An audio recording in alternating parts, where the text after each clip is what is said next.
naman dahil ayoko na mag-diet. Tara, kumain tayo!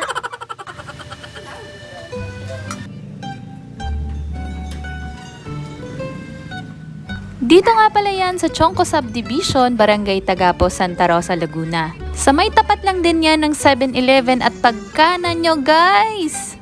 Huwag kayong malilito. Pagkanan nyo, nasa kaliwang side lang siya. Pero dahil nga one way, kailangan naming umikot, dito nga tayo kakain sa isa na namang nag-trendy na murang kainan dito sa Santa Rosa, Laguna. Dumating nga kami dito around 5 p.m. And yung available pa lang nila is yung lechon pares at yung mami. Gusto nga sana namin itry yung sisig at saka yung sizzling tapsilog, kaya lang kakarating nga lang din ng ibang mga ingredients nila at wala pa daw yung chef nila na magluluto ng sisig at ng tapsilog. Kaya ang in-order na lang muna namin is yung lechon pares at saka lechon kawali.